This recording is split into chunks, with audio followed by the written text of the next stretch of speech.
Fala galerinha, como é que vocês estão? Gente, nessa aula de hoje nós vamos ver o terceiro filo dentro do reino dos animais. É o filo plateuminto.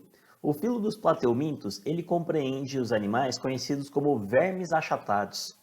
O que seria verme e por que achatado? Verme é todo aquele animal que possui um formato comprido, bem maior do que a sua largura e a sua altura. E por que ele é achatado? Porque a sua altura é ainda menor do que a sua largura.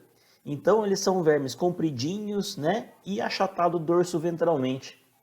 Nessa aula de hoje nós vamos ver tudo sobre esse filo dos plateumintos.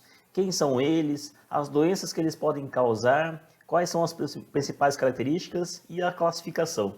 Acompanhe essa aula aí que está começando agora. Bora lá! Bom, vamos lá pessoal, vamos começar a nossa aula de hoje falando sobre o filo plateuminto. O filo plateuminto que é o terceiro filo que nós estamos vendo dentro do reino dos animais. Então, para começar essa aula, vamos começar com aquele mesmo e velho querido slide de sempre, tá bom? Que nós vemos desde o grupo dos poríferos, né? Então, ó, gente, esse grupo aqui, o filo plateuminto, como ele é um grupo dentro do reino dos animais, então, eles serão com essas características. São todos do reino metazoa, todos eles possuem células eucariontes, todos serão organismos pluricelulares, tá? Então formam já tecidos, formam órgãos, formam sistemas, e todos eles são heterotróficos, ou seja, eles não possuem a capacidade de produzir o seu próprio alimento, e eles adquirem então os nutrientes por alimentação da matéria orgânica já pronta, ok? Bom, nós vimos o grupo dos poríferos, que eram das esponjas, nós vimos o grupo dos quinidários, das águas-vivas, e agora, ó, só para situar então a nossa aula de hoje, nós estamos aqui ó, no terceiro filo, filo plateuminto, ok? O filo plateuminto, que é o primeiro filo dos vermes, tudo bem? Só que esses vermes, nós chamamos eles de vermes achatados, tá? Então, euminto significam vermes, e pláteo significam achatados. Então, são um grupo dos vermes achatados, tá? E o que seriam esses vermes? Verme é uma designação que nós damos aos animais que possuem um corpo alongado, ou seja, o comprimento dele é maior do que a sua largura, maior do que a sua espessura. E eles se movimentam através de contração do corpo, então eles fazem contração e distensão para eles poderem se locomover. Bom, nesse caso aqui dos plateumintos, esses vermes eles serão achatados, ou seja, a parte dorsal e a parte ventral, a parte das costas e a parte o que seria da barriga ali, vamos falar assim, eles estariam achatados. Tá? Então, a largura dele é bem maior do que a altura desse comprimento, do corpo deles. Tá? E eles têm um comprimento do corpo bem alongado. Eles podem ser tanto de vida livre ou parasitas. Tá? Então, depende da espécie que nós vamos falar aqui, dentro do filo dos plateumintos, eles podem ser de vida livre ou de parasitas. E aqui eu coloquei na foto para vocês esses dois exemplos. Ok? Nessa primeira foto aqui, ó, de fundo preto, nós vemos uma tênia. Já vamos falar bastante sobre ela e vamos gravar uma outra aula falando especificamente sobre parasitoses. Então, essa tênia aqui, ela é um ser parasita, é uma espécie parasita. Então, ela tem que viver dentro de um hospedeiro. Já essa outra aqui de baixo, ó, de fundo claro, ela é uma espécie chamada de planária. Existem várias espécies de planárias. Planárias de água doce, planárias de água salgada, planárias terrestres úmidas, ok? Então, essas planárias, elas não são parasitas, elas são de vida livre. Então, aqui eu dei dois exemplos para vocês. Um exemplo de espécie parasita, outra espécie de parasita e essa espécie de vida livre, ok? As duas, então, aqui são exemplos de plateumintos. Bom, agora a novidade que surge para esse grupo é que eles são todos animais triblásticos. O que é isso, professor? Triblásticos são que eles possuem, durante o seu desenvolvimento embrionário, na formação para o indivíduo, para a formação do indivíduo adulto, quando eles estão se desenvolvendo, eles formam 3 folhetos embrionários, ou seja, o embrião ele forma 3 tipos de folhetos. Esses folhetos é o que depois, futuramente, quando eles começarem a se desenvolver em adultos, eles vão, eles vão se desenvolver para ver o nascimento, eles vão formar os órgãos, né, e os sistemas desses organismos, ok? Então, cada folheto vai dar origem a alguns grupos de órgãos e sistemas ali. Então, nesse caso aqui, os mais, né, derivados, eles têm, então, 3 folhetos embrionários, são triblásticos. Então, a partir de plateumintos, todos os outros já serão triblásticos, ok? Lembra que lá, né, quando a gente falou no filo anterior dos quinidários, eles eram diblásticos, tá? Eles tinham só 2 folhetos, só ectoderme e endoderme. Agora eles têm 3 folhetos triblásticos. Eles possuem ectoderme e endoderme que já existiam do anterior e surge agora quem? A mesoderme, ok? Se nós estamos falando de animais triblásticos, agora sim surge para nós uma característica importante que nós temos que analisar de todos os grupos que virão daqui para frente, que é a presença de uma cavidade dentro do corpo desses animais durante esse desenvolvimento, chamado de celoma, tá? O celoma, eu vou mostrar depois mais para frente, explicando um pouquinho melhor. O celoma, ela é uma cavidade presente dentro do corpo desses animais que eles vão se desenvolver os órgãos.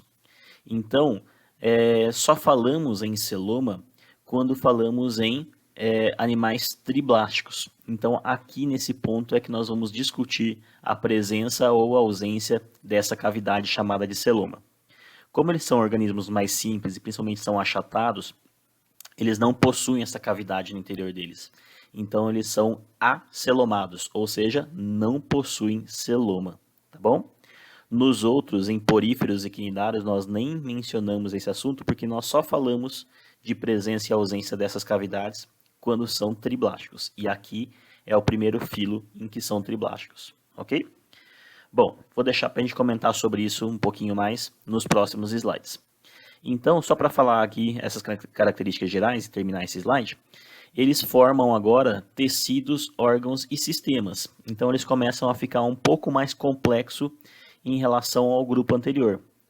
E eles continuam com essa simetria agora somente bilateral, tá? Antes nós tínhamos simetria, ou eram assimétricos, ou tinham simetria radial, tá? Agora aqui surge a característica de simetria bilateral, certo? Todos os mais, né, derivados, eles vão tender a ter essa simetria bilateral. A gente já explica um pouquinho mais também sobre essa característica mais adiante. Bom, vamos lá, trocando de slide.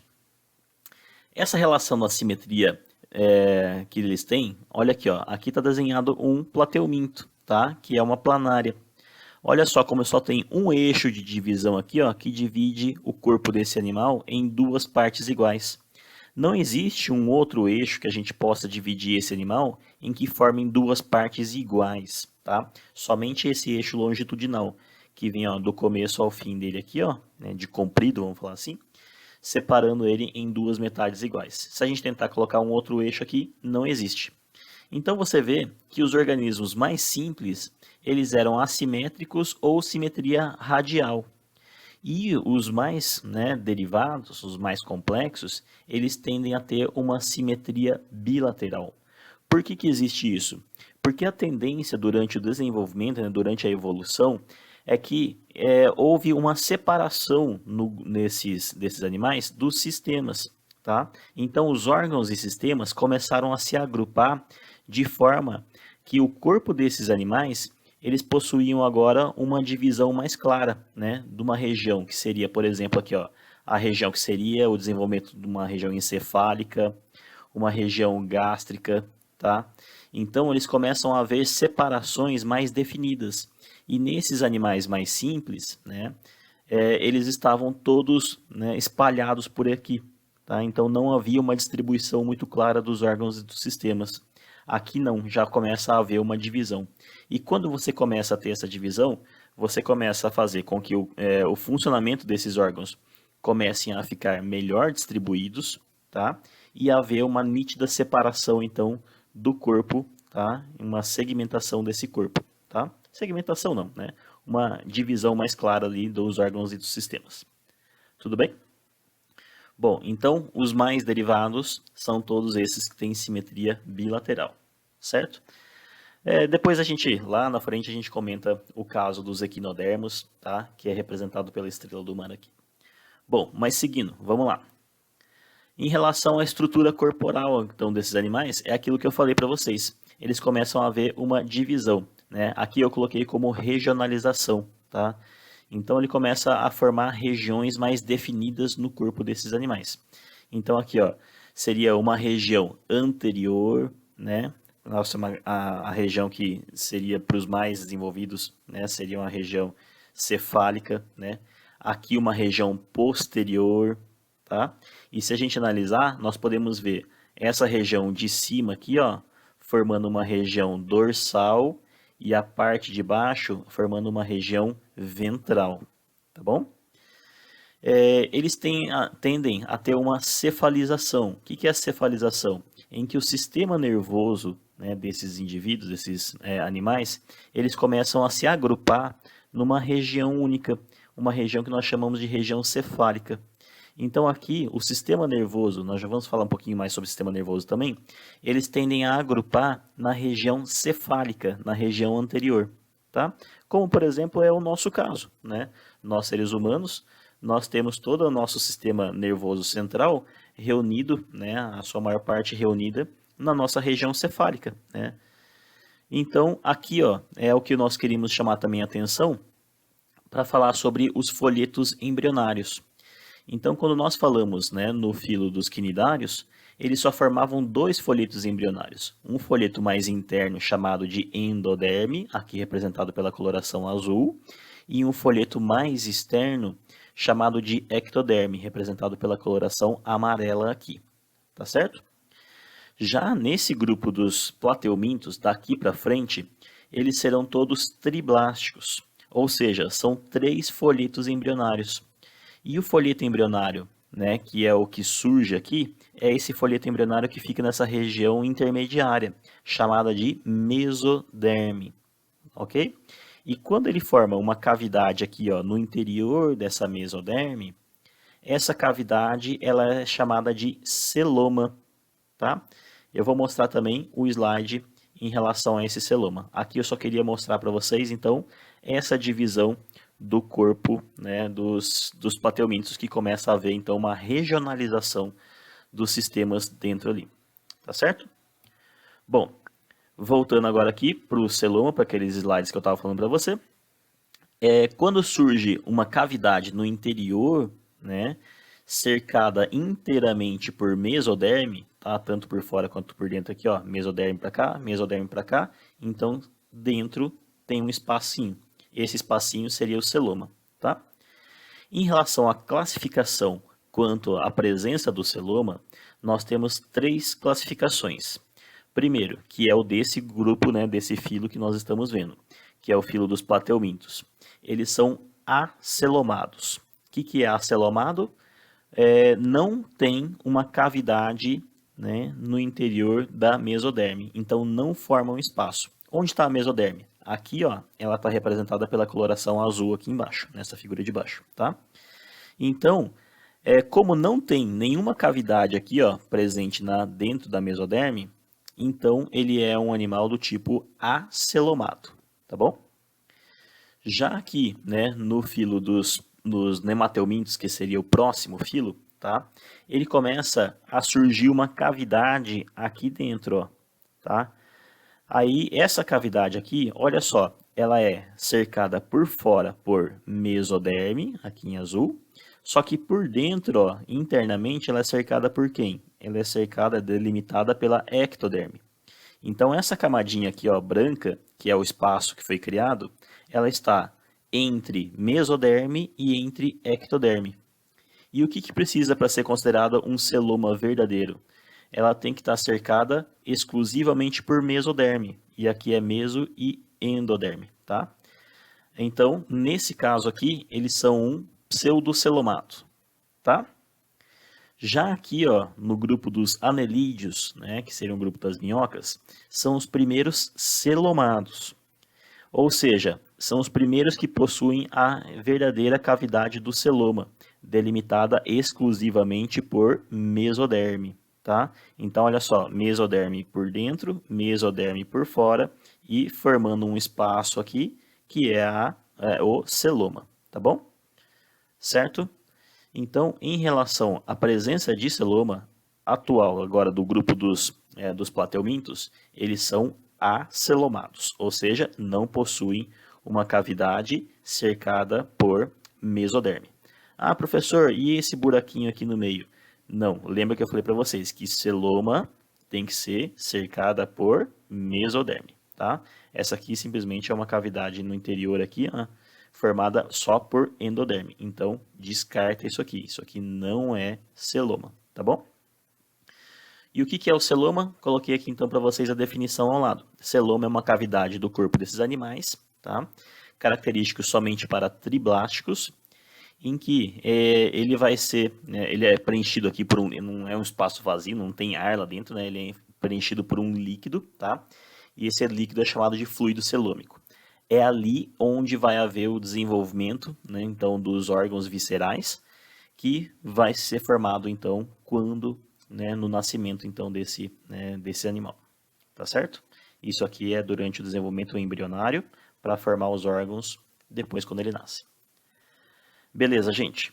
Continuando, falando agora sobre sistema nervoso, tá? O sistema nervoso desses animais já é um pouquinho mais complexo do que o filo quinidário, tá?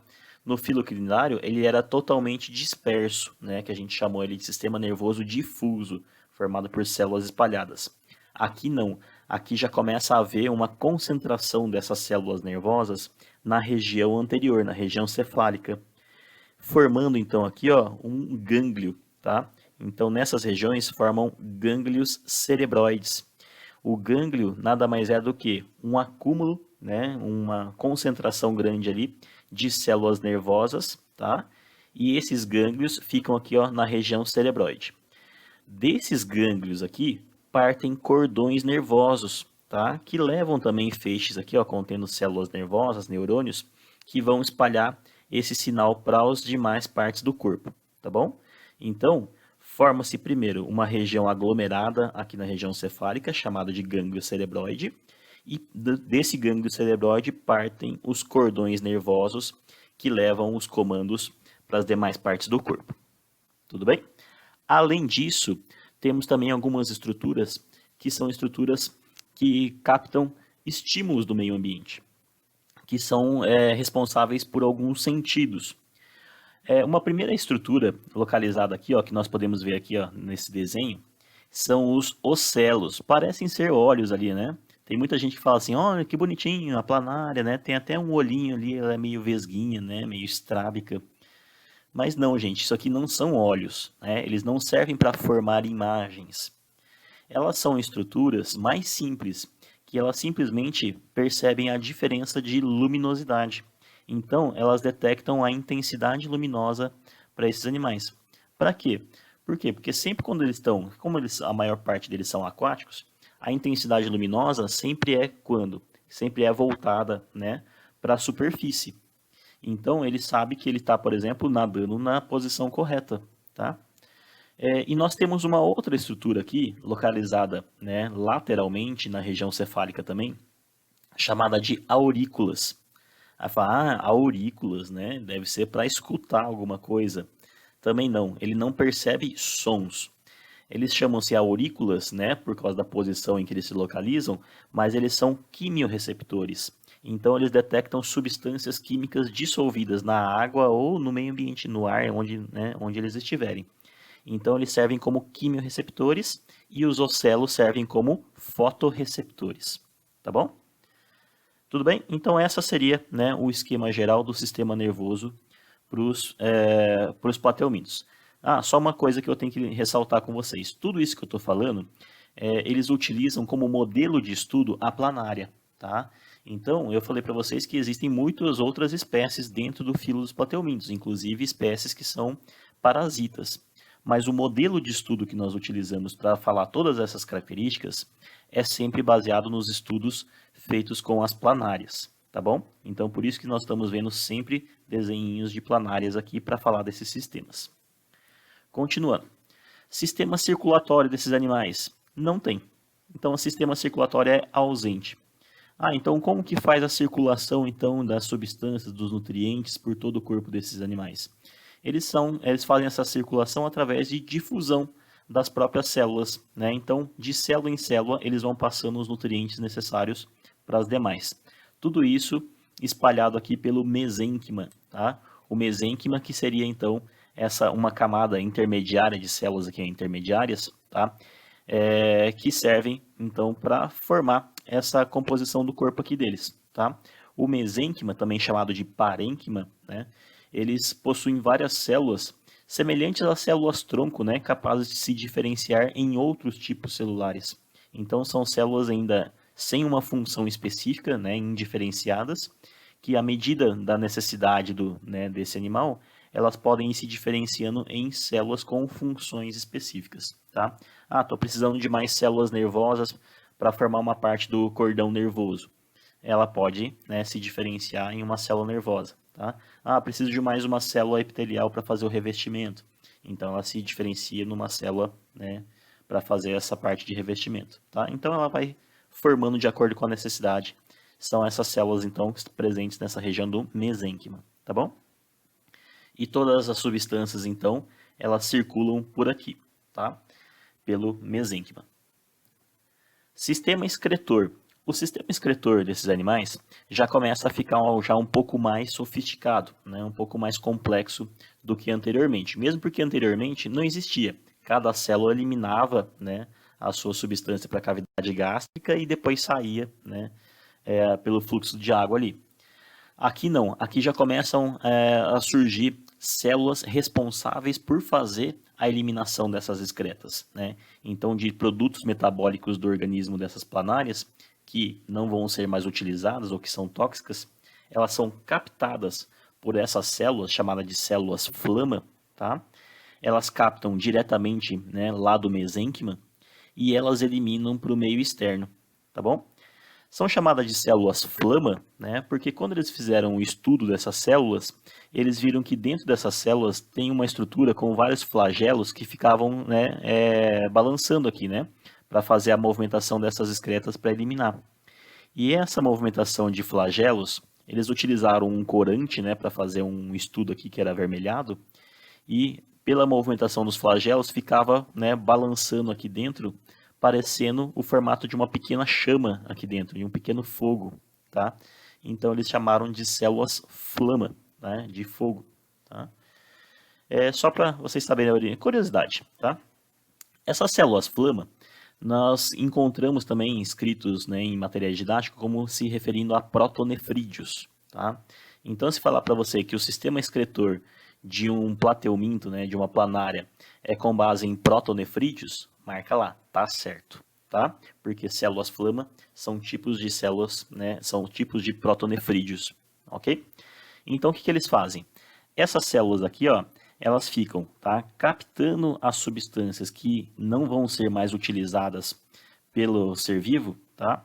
Elas captam diretamente da região do mesênquima e elas eliminam por um poro excretor para o lado de fora do corpo desses animais, tá? Então, eles filtram, né, a parte do mesênquima desses animais aqui, retirando de lá todas as excretas e vão eliminando por poros para a parte, né, para o meio ambiente, para o meio externo dele, tá bom? Então, eles são responsáveis por fazer esse processo de excreção. O principal elemento que eles excretam é uma substância chamada de amônia, tá? A amônia, se ela começa a acumular no nosso organismo, nos seres vivos, ela é extremamente tóxica, tá? Então, por isso que é uma excreta, né? E ela tem que ser eliminada do corpo deles. Tudo bem? Então, sistema excretor, células, flama, protonefrídeos. E o sistema digestório deles? O sistema digestório continua sendo incompleto, assim como era no filo dos quinidários. O que era o sistema digestório incompleto? Que só tinha um orifício para entrada, que era a boca, tá? Então o alimento ele vai entrar pela boca, tá? E depois, o que sobrar desse alimento, ele vai ter que eliminar, né, também por essa região da boca. Lembra que fezes, elas não são excretas, tá? Então, nessa aqui, ó, essa região aqui da planarinha, ela tem uma região aqui embaixo que ela coloca para fora ali, né, como se fosse um tubo, que ele põe ele para fora e ele tem essa abertura para fazer a captação do alimento, tá? Ela é chamada de faringe. Quando ela capta o alimento, né, que é a região da boca dela, né, ela passa e entra o alimento e tudo aqui ele vai ser feito a digestão nessa parte chamada de intestino, tá? Então, todo esse tubo aqui, esse intestino, ele tem várias ramificações aqui também, tá? Ele é responsável por se iniciar uma digestão extracelular, tá? E esses animais, eles terminam de fazer a digestão deles intracelular. Então, como que é a digestão, né, de plateumintos? Eles têm uma digestão dupla, né? Primeiro, ele começa com uma digestão extracelular e depois ele termina com uma digestão intracelular, tá bem? Isso, lembrando, nós estamos falando aqui para as planárias, que são animais de vida livre, tá bom? Isso já não vai valer para aqueles animais, por exemplo, que são parasitas. Porque um animal parasita, ele vai ver, a gente vai ver isso certinho numa próxima aula, que eles vão captar o alimento já todo digerido, já pronto, né, do seu hospedeiro. Então ele não precisa ter sistema digestório para fazer a digestão do alimento dele. Por quê? Porque ele já vai captar do seu próprio hospedeiro os nutrientes digeridos. Então ele já economiza, né, por ele ser parasita, ele já economiza o esforço da digestão. Então não precisa ter sistema digestório, tá bom? Então aqui nós estamos utilizando o modelo como uma planária de vida livre, então ele possui esse sistema digestório incompleto, tá bom? Então só possui a entrada da boca, não possui uma saída do ânus. Coloquei aqui para vocês, né, ele possui uma boca e uma faringe, né, como local de entrada, e o intestino ramificado para fazer essa digestão extracelular. E ele termina essa digestão depois intracelular, tá? O intestino pus de fundo cego porque ele não tem uma saída, né, na região do ânus. A saída dele vai ter que ser pela região da boca, assim como entrou, ele vai sair ali. Certo? E o outro detalhe, né, que a tênia, por exemplo, né, que eu tinha mostrado naquela figura, primeira figura, ela não tem sistema digestório, por ser parasita. Continuando. Como que é a reprodução desses animais? Eles se reproduzem? Sim, claro, né? Como que iam originar novos seres vivos? Eles se reproduzem de maneira assexuada e de maneira sexuada. Na assexuada, elas fazem a regeneração. Elas são craques em fazerem regeneração. E um detalhe, a regeneração delas é tanto ativa quanto passiva. O que é mesmo essa ativa e passiva? A regeneração ativa é que ela mesma, né, decide por um determinado momento e fala assim, estou sentindo meio sozinha, né? Então eu quero fazer uma cópia minha para fazer companhia para mim. E ela se parte, né? Ela cria um anel contrátil que faz uma divisão do corpo dela e ela se reparte em duas, tá? É um tipo de regeneração que por ela mesma, né, ativamente por ela mesma, ela se faz, né, duas cópias dela, tá? E a regeneração passiva? A passiva vai lá, né? Vem algum animal, um predador ali e abocanha um pedaço dela, tá? Aí ela forma o restante do corpo que ela perdeu, tá? Se eu for ali, tanto é, né, que existem até experimentos para mostrar isso, esse poder de regeneração delas, que você pode pegar uma planária e sair picando ela, fatiando ela em alguns pedaços, em 3, em 5 pedaços aí, e cada pedacinho dela vai se regenerar e formar um novo indivíduo, tá? Então é o que mostra nessa figura aqui, ó. Pegando uma planária, foi cortado ela em duas partes, separando, né, em dois cortes, perdão, separando em 3 partes. Cada partezinha dessa vai formar a outra parte que está faltando, tá? E depois, ao final desse processo regenerativo, serão formadas 3 novas planarinhas a partir de uma planária original, tá bom? Mas eles também possuem um método de reprodução sexuada, ou seja, com troca de gametas, aumentando assim a variabilidade genética desses indivíduos. Bom, Esses animais, eles são, né, na sua grande maioria, eles são monóicos. O que é monóico mesmo? Monóico são aqueles que possuem a capacidade de produção de gametas masculino e feminino em um mesmo indivíduo. Ou seja, aqui eles possuirão tanto, né, o sexo masculino e feminino no mesmo indivíduo. Vamos falar desse jeito para ficar mais fácil de entender, tá? E como que ele acontece a reprodução? Fala assim, mas se ele tem a capacidade de produzir gameta masculino e feminino no mesmo indivíduo, ele vai se reproduzir ele com ele mesmo, tá? Esse processo ele é chamado de autofecundação, mas ele não ocorre aqui, tá? Apesar deles terem a capacidade de produzirem os dois gametas, mas eles precisam de um parceiro, eles precisam trocar esses gametas para saírem fecundados, tá? Então, o que eles fazem? Eles fazem na região posterior aqui, né, desse animal, e na parte ventral, então posterior ventral, ela possui um poro genital. Nesse poro genital, eles, né, essas planárias, elas vão trocar gametas masculino, tá? Então, ela passa um gameta masculino de um para o outro e esse aqui passa para esse outro.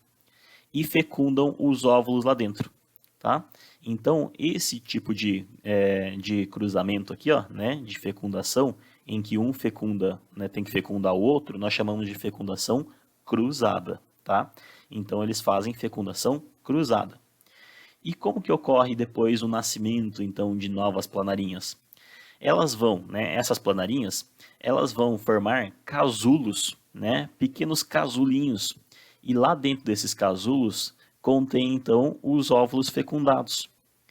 Quando eles se desenvolvem, né, ao ponto de haver o nascimento, eles já nascem, né, esses casulos se abrem e eles já nascem planárias. Então, não possuem um estágio de larva. Eles não possuem um ovinho que nasce uma larva, que depois dessa larva ela vai se desenvolver uma metamorfose e virar um adulto. Não, elas já nascem, né, desse próprio casulo formado, já nascem as planárias jovens. Se não possui estágio larval, nós falamos que o desenvolvimento delas é direto, tá bom? Então, como que é a reprodução sexuada? Eles são monóicos, possuem capacidade de produção de gameta masculino e feminino, mas eles precisam de um parceiro, pois a fecundação é cruzada. E o desenvolvimento deles não forma estágio larval, portanto, desenvolvimento direto.